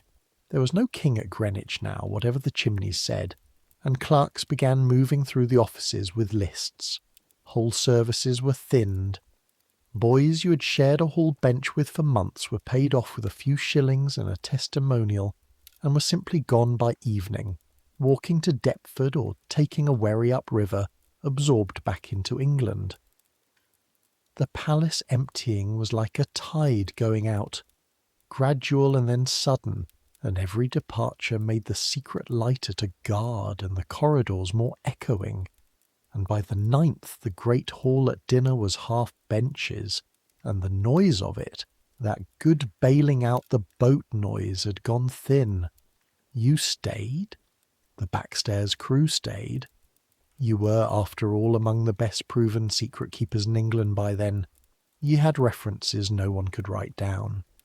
And on the afternoon of the 8th, Treadgold gave you the work that put the object into your hands. The object. The one this whole account has been carrying toward, the one that is lying, as I speak to you across the centuries, in a walnut box in Deptford with a woman's wedding ring and a lock of a child's hair. The outer chambers were to be cleared and set in order. Not the bedchamber. The bedchamber was sealed, guarded, its business belonging to greater hands, to the surgeons and embalmers, who had already come quietly by water and gone quietly again, having done what is done to kings who must wait for their funerals.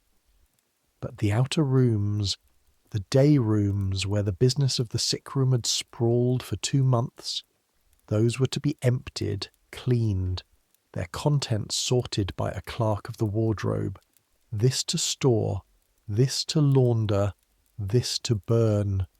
And burning meant the yard, and the yard fire meant carrying, and carrying meant you. So it was that on the evening of the 8th of July, 1553, you stood in the little walled service yard with a smoking heap in front of you, feeding the fire of small things from the outer chambers of the dead king. Worn cloths, spoiled papers, the physic stained, the unstorable, the deliberately destroyed. The clerk stood by with his list for the first hour, and then trusted the dusk and Treadgold's men and went to his supper. And you worked, forking and feeding, your face tight in the heat, ash going up grey against a sky washed clean and enormous by the storm, and near the bottom of the second basket, between a split cushion cover and a bundle of dried herbs gone to dust, there was a crumpled ball of paper, one of dozens, and it had half opened itself in the basket the way crumpled paper does, and on it, in the firelight, you saw writing. You had fed 40 papers to that fire unread, could not have read 'em anyway. You will never know why this one stopped your hand. The hand knows things. You picked it out and smoothed it on your knee, one eye on the empty yard door, and looked. 2 kinds of writing. The top line was a clerk's, big, perfect, a copybook line, and below it the same line attempted 4 times over in another hand, a shaky hand, a hand whose strokes wavered and broke and dug in, letters half formed and abandoned and begun again, the last attempt trailing off in the middle into a long falling stroke, as if the pen had been set down mid-word or the hand had been taken from under it. You could not read the words then. You could see only what any human eye could see. Someone very weak had been practicing writing. Someone had ruled him a fair line to copy, the way your mother's priest once ruled lines for you, and someone whose hand could barely hold the pen had tried and tried and tried and stopped. You knew whose hand. There was no one else in those rooms that summer whose practising would be worth a clerk's ruled line. In June they had needed his signature, on the device, on the letters patent, on the pardons. Needed it perfect, needed it royal, needed it while the fingers that made it were swelling and blackening. And somewhere in those weeks, on this paper, out of sight of history, a 15-year-old had sat rehearsing the strokes of his own name so that the last documents of his life would not look like they were signed by a dying child. 40 years later, when the schoolmaster had done his work on you, you read the line at last. The Clerk's Fair copy at the top says, Edward, just that. The name, 4 times failing, and stopped. You stood in the ashlight with it for the space of 10 heartbeats, and every rule you had, Treadgold's rules, the clerk's list, the plain servant's law that says nothing here is yours, stood on one side, and on the other side stood nothing you could name, only the certainty, total and wordless, that this paper must not go into the fire, that somewhere in the enormous lying machine of that week, with the false suppers going up the stairs and the chimney smoking for a dead boy, and the counsel's letters hunting his sister across Norfolk, one true small thing should be allowed to survive, even if the only vault England could offer it was the shirt of a woodboy from Kent. You folded it small, to the size of a thumb. You put it inside your shirt, against the skin, where it rode for the rest of that summer sewn into a fold of your waistband by your own bad stitches, made with a needle borrowed from Joan Prentice, on a pretext so transparent that she looked at you for a long moment and asked nothing, and lent the needle, and that was Joan. If they had found it on you, what would it have been? Nothing, perhaps. A scrap, a rag of paper. Or everything. The times were about to turn in a way that made possession of royal papers, any royal papers, a thing men were questioned about in unpleasant rooms. You knew the risk the way you knew the stairs. With your body, you kept it anyway. Some things you carry because you are ordered, some things you carry because otherwise no one will. And 2 days later, on the 10th of July, the lie ended, and the strangest reign in English history began, and lasted 13 days. You did not see Jane Grey proclaimed. Almost nobody did, in a sense, and that is the whole story of her 13 days. But you heard it happen, and hearing it was better evidence than seeing. On the 10th of July, the news came down the river with the watermen. Everything true came with the watermen that month. They were the honest newspaper of the Thames, that the Lady Jane had been carried by barge to the Tower of London in state, with her mother bearing her train, and received there as Queen, and that in the afternoon the heralds had gone out into the city with trumpets, and proclaimed her, Jane, by the grace of God, Queen of England, France, and Ireland, and in the same breath, because it had to be in the same breath, proclaimed the Ladies Mary and Elizabeth bastards and unable to inherit. And the waterman who brought the story to the Greenwich water stairs, an old fellow called Gooding, forearms like cables, who had rowed lords for 40 years and feared none of them, told the knot of servants what London had done when the trumpets finished, and he told it with a kind of grim, professional relish, the relish of a man reporting a tide. Nothing, he said. That's what they did. Nothing. I was at the Cross in Cheap. Trumpets, heralds, the whole show, Queen Jane, God save her, and that crowd stood there like the street had been paved with them. Not a cap in the air, not a mouth open. You could hear the herald's paper rattle. It was that quiet. One potboy up on a conduit shouts something for the Lady Mary's right. Gooding paused and spat carefully into the river, which was his punctuation. And they had him in irons before dark, and the word is he'll lose his ears for it. A boy. His ears, for shouting a name. He took up his oars. You don't make a queen with trumpets, he said, to the river more than to the servants. You make her with the street, and the street never said yes. The street never said yes. You've heard statesmen put it worse in 1,000 more words. Greenwich, meanwhile, had its own proclamation. Every town did. Heralds and mayors reading the same paper off the same carts all over England that week. And you stood in the crowd by the church of St. Alphege in Greenwich town on your errand hour, and watched it done, and it was the same silence, localised.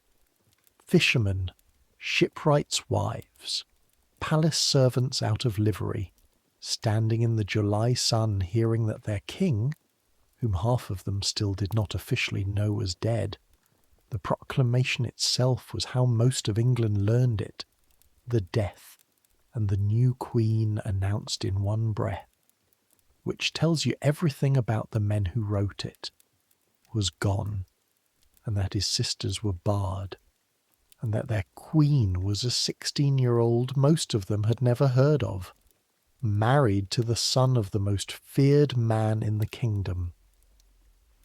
The herald rolled up his paper. Somebody's baby cried and was hushed, and the hush spread outward from the baby instead of the proclamation, and the crowd came apart in silence, everyone walking away carefully, like people leaving a house where there has been a quarrel. And in the days that followed, standing at your work, you watched the thing that the silence turned into, and you watched it from one of the best seats in England, because it happened on the water. Mary had not run to the coast. That was the first shock, arriving with the watermen day by day like instalments of a ballad. She'd gone to her own country, Kenninghall, then the great castle at Framlingham in Suffolk, and raised her standard and written to the council a letter of such cold, righteous confidence that the men who read it aloud were said to have gone pale, marvelling at their silence regarding her brother's death, asserting her right, commanding their allegiance.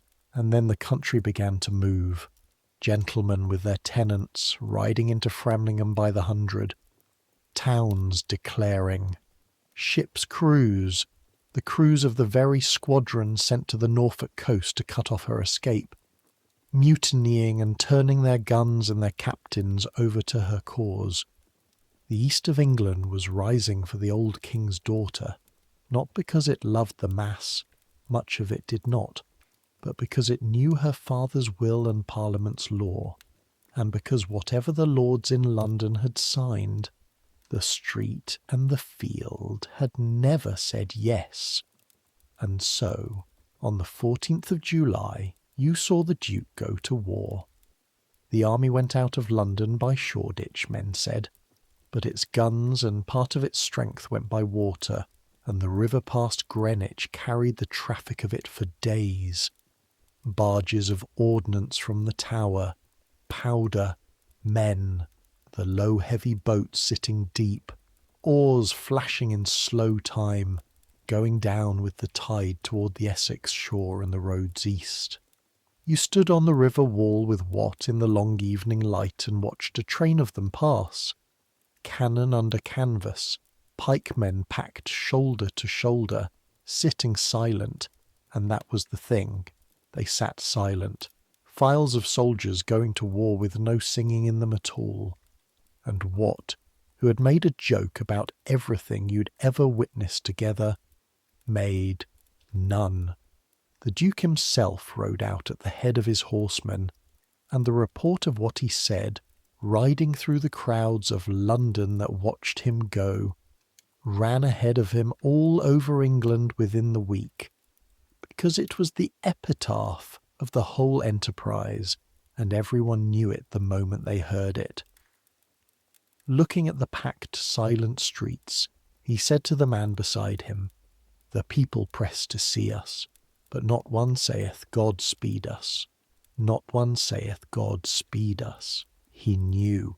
He was the ablest soldier in the kingdom, riding out with cannon and horse against a woman with no army a fortnight before, and he knew, because he could count the thing that cannot be counted, and it had already counted him out. What happened next happened fast, and it happened to you as sound. Learn this about revolutions from a boy who lived through one at the water's edge. You hear them before you understand them. For 4 days the palace and the town lived on rumour. The Duke at Cambridge, the Duke at Bury, Mary's camp at Framlingham swollen to 10, 20, no 30,000. The councillors in the Tower quarrelling like cats in a sack. And the rumours contradicted each other by dinner and made peace by supper. And nobody knew anything, and everybody knew one thing, which was which way the wind was leaning. Because you could feel it lean, day by day, in the voices on the water stairs, in the way men began to say, "the Lady Mary," with a new carefulness, and then, "the Queen's Highness," trying the words on quietly like a coat that might shortly be required. And then, on the evening of the 19th of July, a Wednesday, you were crossing the great court with an empty barrow, and the sound began. Bells. From across the river first, faint, a church on the far bank opening up, all its bells at once, not tolling, pealing, the full-throated tumbling joy noise that English bells are built for and rarely allowed. Then another church west of it. Then, unmistakably, rolling down the river on the evening air like a slow wave that had started 5 miles upstream. London. All of London. Every steeple you had counted from the hill that spring, letting go at once. 100 rings of bells shaken out over the water. A sound like the whole sky being rung, and under it, as the wave reached nearer, cannon, the Tower guns saluting, and you stood in the court with your barrow, and around you the palace stopped. Cooks came out of the kitchens with their aprons, grooms came out of the stables. Everyone stood in the gold evening light, faces turned west, listening, doing the arithmetic that needed no clerk. Bells and guns together, from the city that would not throw its cap for Jane, could mean exactly one thing. The council in London had turned, cornered by the rising country, deserted by fortune and each other. The same great men who had signed the device had walked out of the Tower to the cross in Cheapside and proclaimed Mary Queen. Some of them the very men who had proclaimed Jane 9 days before, reading the new paper with the same official voices. And London went off like a powder store. That night, the waterman said, you could read a letter at midnight anywhere in the city by the light of the bonfires. Tables were dragged into the streets. Strangers embraced. Money was thrown from windows. The bells did not stop until men's arms gave out and other men took the ropes. Not all of it was love of Mary, and even a boy could pass that. It was release. 11 days of held breath, of soldiers in the streets and heralds with cold papers, and the street had won, and the street knew it, and the street drank to itself till dawn.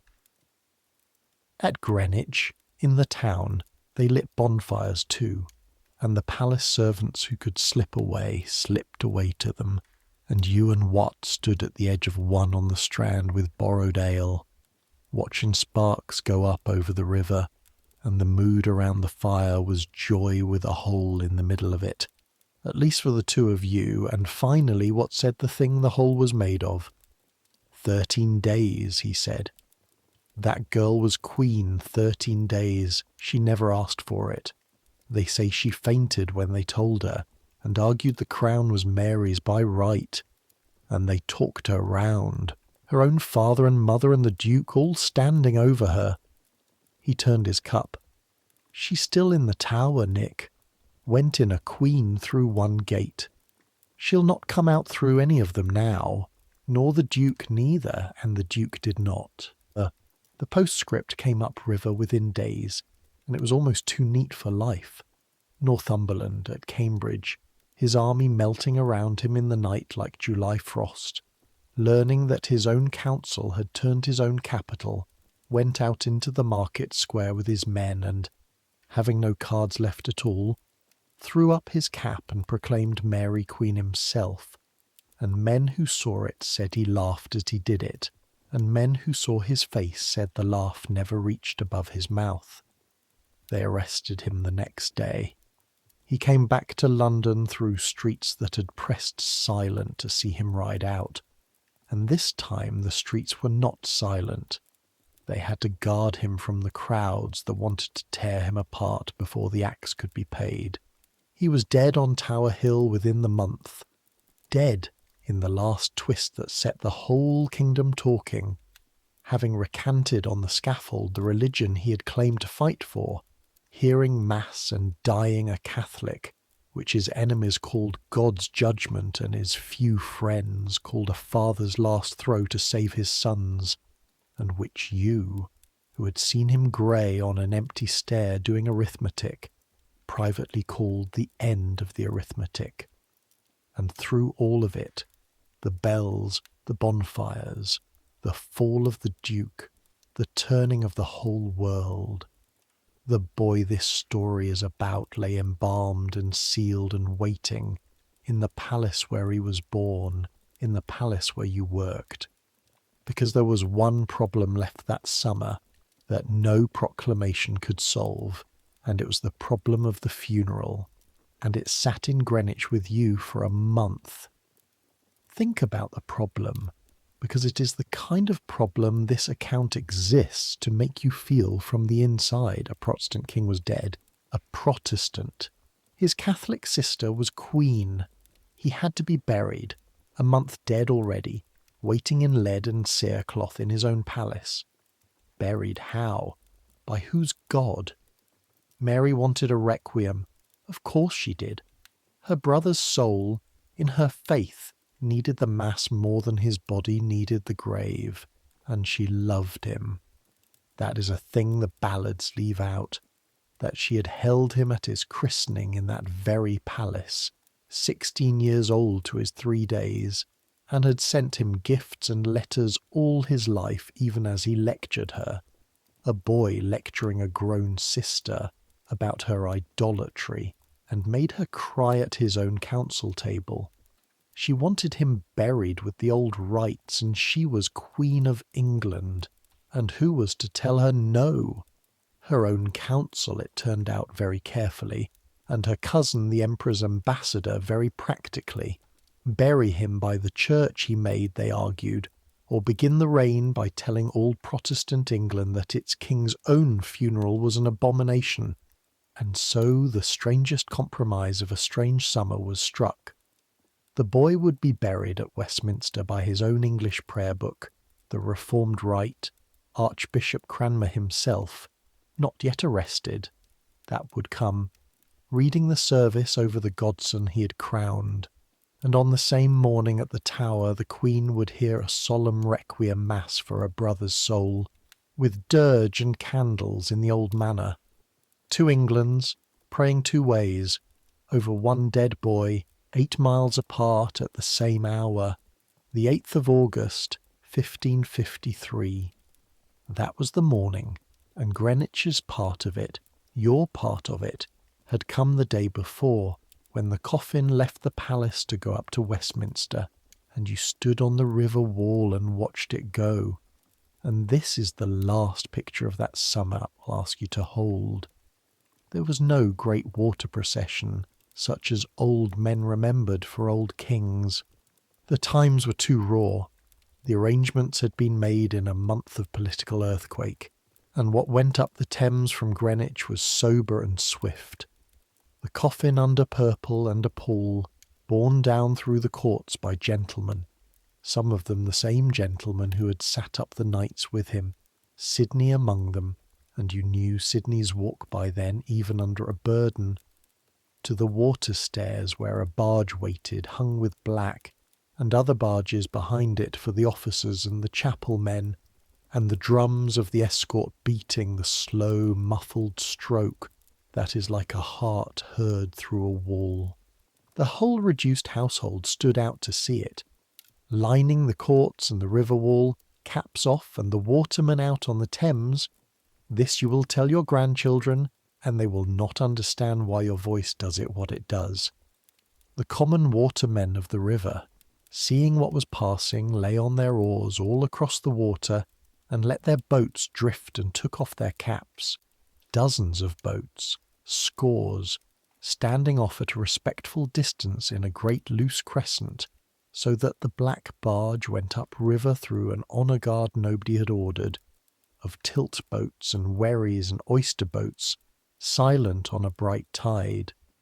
He had loved ships. Of all the things his tutors stuffed him with, the servants always said the ships were the love. The boy who kept lists of his navy in his own journal, who went down to see the great vessels at Deptford, whose father's warships swung at anchor within sight of his berth-room window. The Thames took him up river past all of it, past Deptford and the masts and the hammering yards gone quiet for the morning, and if there is any sense in which the Dead Sea, he had the view he asked Sydney for at the end, the light on the river, all the way to Westminster. They buried him the next morning under the floor of his grandfather's chapel, the Lady Chapel of Henry VII, the most beautiful room in England, all stone lace and gold, near the altar, in a vault with his grandfather and grandmother. Cranmer read the new service in English over him. Man that is born of a woman hath but a short time to live. No monument was ever raised. Understand that. No tomb, no effigy, no inscription. The reigns that followed had other uses for money and marble, and then the centuries simply forgot to correct it, and the boy who was the centre of the world in July 1553 lies to this day under plain stones that thousands of feet cross without knowing, the only Tudor monarch with no monument at all. It will be 300 years before anyone so much as sets a small tablet in the floor to say he is there. You were not at Westminster. You were at Greenwich, where you belonged, and on the morning of the 8th of August, at the hour of the funeral, the Palace Chapel held its own service for the household and the reduced staff of a dead king's house. Cooks, grooms, laundresses, wood boys, the people who had carried his water and baked his bread and boiled his sheets, stood together in the incenseless, imageless, whitewashed chapel he would have approved of, and said the English prayers, and you stood next to Joan Prentice with your waistband stitched full of your secret, and when the minister came to the words, in the midst of life we're in death, Joan's rough red hand found yours in the folds between you, where no one could see, and gripped it, and did not let go until the prayer was done, and there are coronations that have mattered less to the history of you than that grip. Afterward the household dispersed to its work, because water was wanted. It is always wanted, and Treadgold caught you in the passage with a look and jerked his head, and you followed him out to the empty river wall, and he stood looking upstream where the barge had gone the day before, and he said, "You'll be paid off Friday. The house is going down to a keeper's staff. Queen's Court will lie at Richmond and Whitehall. Greenwich will get her summers, maybe, but not her winters, and not her wood boys." He said it without cruelty. It was a weather report. Then, "You did well here. I've put your name to the clerk at the Deptford victualling stores. They want a boy who can carry, count, and keep his mouth shut, and God knows you're proofed for the last." He was quiet a moment. The tide clucked on the steps below. 34 years, he said.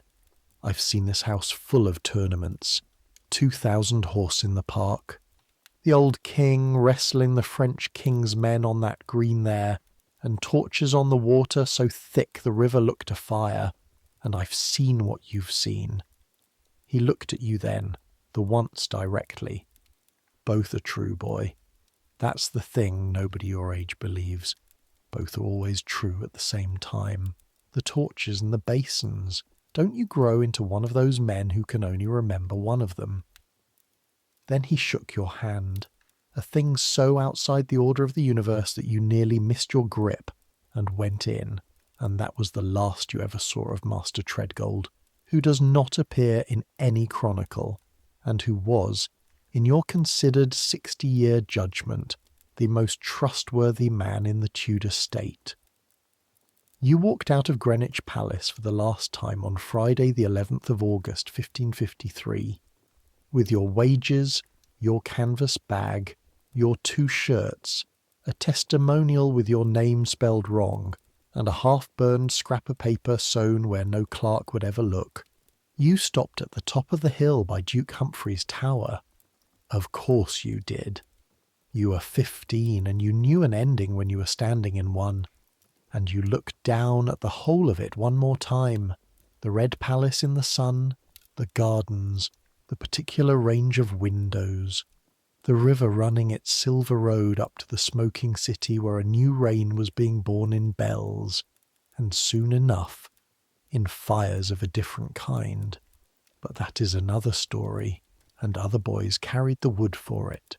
Below you, small as a beetle, a gardener was scything the grass of the tilt yard, and the swish of it came up the hill a half-beat behind the swing, and swallows were hunting over the orchard, and the deer were lying in the shade at the wood's edge exactly as they had lain all that terrible July, because the park had never once noticed the history, and something about that, the scythe, the swallows, the unbothered deer, set you, at last, all the way down into the grass, and you sat up there for a long hour, and then you shouldered your bag and walked down the far side of the hill toward Deptford and the rest of your life.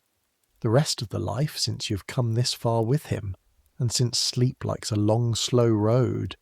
Nick Warren worked the Deptford victualling stores, first as a carrying boy, then because the clerk discovered he could keep tallies in his head to 100 weight, as a tally boy, and then, after the schoolmaster and the slate, as an under-clerk with ink on his fingers instead of coal dust, which his mother, when he went home to Ainsford at Christmas with a shilling for her apron pocket, called a miracle and wept over exactly as she had wept packing his bag. He married Joan Prentice in the church of St. Nicholas at Deptford in the spring of 1556, a laundress and a clerk, red hands and inked ones. And I will not pretend to you that the road that morning was smooth, because those were the years of the fires, when the new Queen's old religion came back with the law behind it, and the smoke of burned men drifted over more than one English market town. And Joan's quick crossing of herself was suddenly safe, and Nick's Greenwich prayer book suddenly was not, and there were seasons when the two of them kept their different silences on either side of one hearth, and learned, before either was 20, the oldest married art there is, how to love a person the times keep trying to sort into the other pile. They managed. The times changed again. Times do, that's nearly all they do, and a young queen with her sister's red hair and her brother's schooling came to the throne when Nick was 21, and the prayer book came back, and the fire stopped, and Nick and Joan Warren raised 4 children over a Deptford yard that smelled of tar and bread, within sound on quiet nights of the water running past Greenwich. He went back, in time, that is the strange coda. Greenwich Palace filled again under the new Queen Elizabeth. It was her birthplace too, and she loved it, and kept her summers there, and the victualling clerks of Deptford had constant business at its water gate. And so a man in his 30s, in his 40s, in his 50s, walked in and out of the service lanes of the house where he'd been a wood boy, past the foot of a certain back stair, and the young servants hurrying by him with their coppers and baskets never once guessed, because why would they, that the grey clerk checking barrels against a list had stood on that 3rd step in the great storm of 53, and heard what he heard.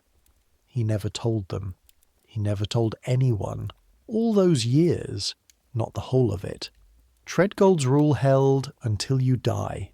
Well, nearly, because there was one night, late in his life, Joan, 5 years gone by then, God rest her, the walnut box on the shelf holding her ring, and a lock of hair from the daughter they buried at 2 years old, and the third thing, one night when his eldest granddaughter, who was 15, the age itself sat up with him through his bad cough of that winter, and the wind was walking on the roof the way rain had walked on a bakehouse roof once, and she asked him, to pass the dark hours, the question the young always ask, "What is the oldest thing you remember?" And the old clerk was quiet for a long time, and then he got up and took down the box and unfolded from it a soft worn scrap of paper, browned at one burned edge, and smoothed it on the blanket over his knees and told her. Not all of it even then. Not the basins. Not the woman with the boxes. Some doors he kept shut even at the end.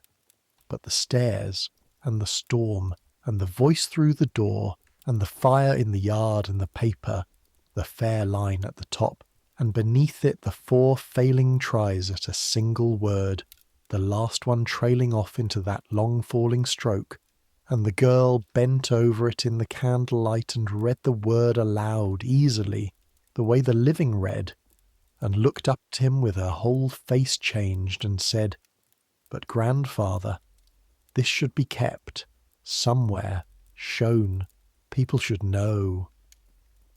And Nick Warren, 70-odd, folded the paper back along its old creases with 2 fingers that still, in cold weather, ached along 2 ancient splits in the knuckles, and said the sum of everything the stairs had taught him.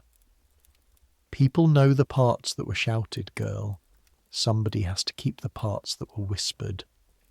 He put the paper in her hands and closed her hands around it. "Now they're yours." What became of it after that, this account cannot say. Papers are lost, boxes are burned, granddaughters become grandmothers, and shelves are cleared by strangers. Perhaps it is ash these 400 years, or perhaps, and an old man may be allowed this at the very end of a long story, at the bottom of the night, perhaps it lies flat and quiet in some deed chest in some Kentish attic still, a ruled line and 4 broken answers, waiting the way true small things wait, with no hurry at all, to be believed. So there it is. That is what the last days of the Boy King actually felt like, from 3 steps down and 1 door away. Not the paintings, not the proclamations, a heavy basin and a warm cloth, cracked knuckles in the morning, a cough through a wall, and the silence inside the cough, tallow smoke on a dark stair, a crowd going quiet under a window, rain like a river turned over, and 1 sob mastered in the middle, bells rolling down the Thames in a gold evening, a rough red hand finding yours during the prayers, both things true at the same time, always, the torches and the basins, remember the hill, and now let the palace settle for the night, the way it settled every night of that summer no matter what the day had done, because households are wiser than history.